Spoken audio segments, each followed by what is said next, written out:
Alors, ces dernières années, la grande évolution qu'on voit dans le sommeil des jeunes et des ados, c'est vraiment la diminution de sommeil. Ça, c'est vraiment, en 30 ans, en gros, on voit que les enfants et les jeunes ont perdu environ 2 heures de sommeil, ce qui est énorme. Et ça va de pair avec des troubles du comportement dans la journée, avec plus d'irritabilité, plus de fatigue, moins de concentration à l'école, parfois des difficultés scolaires bien entendu. Et aussi, c'est lié à des modifications d'habitude le soir.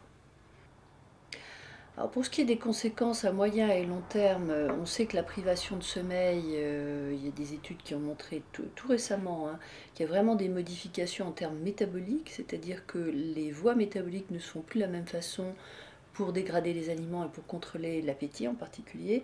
Et donc ça favorise globalement l'obésité et ça explique peut-être ce que l'on voit chez nos jeunes avec une tendance à prendre du poids par rapport aux jeunes d'il y a une trentaine d'années.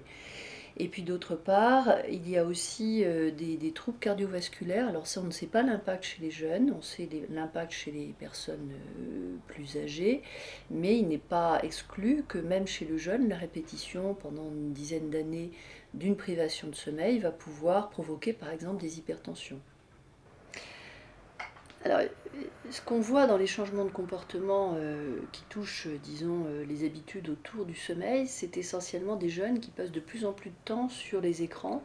J'entends par écran ce qui est écran rapproché, c'est-à-dire un ordinateur, une console de jeu avec un écran plat aussi, mais pas la télévision qui ne va pas jouer son rôle par l'écran, elle va jouer son rôle par le contenu des émissions, enfin éventuellement perturber le sommeil à cause de ça, mais ce ne sera pas le facteur écran lui-même, car effectivement on a montré que l'écran délivre une luminosité qui est importante, et cette luminosité va avoir tendance à retarder les horaires d'endormissement. Et c'est encore plus vrai avec les nouveaux écrans qui contiennent des LED dont la lumière est bleutée. Et cette lumière bleutée fait qu'elle a beaucoup plus d'impact sur notre rétine en termes de rôle sur l'intensité de la lumière, disons, qui va jouer sur la rétine. Et donc cet effet va se jouer pour des écrans qui délivrent encore moins de lumière apparemment, mais dans la mesure où c'est bleu. Et ce qu'on voit donc, c'est que les enfants s'endorment et les ados s'endorment plus tard, et donc le matin ils ont du mal à se lever, donc ils ont tendance à se décaler.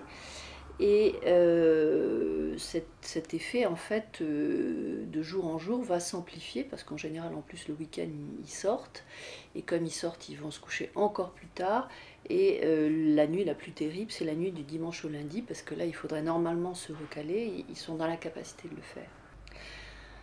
Je crois qu'il faut installer vraiment des règles en termes d'utilisation de ces écrans le soir, et en l'occurrence, la chambre, ça doit être un endroit protégé où les écrans n'ont pas leur place. Il doit y avoir plutôt un espace qui est un espace commun où les uns et les autres vont, disons, se mettre devant leur ordinateur ou jouer sur une console, mais qu'en tout cas dans la chambre, ce soit des activités plus calmes et en tout cas non soumises à une stimulation par écran.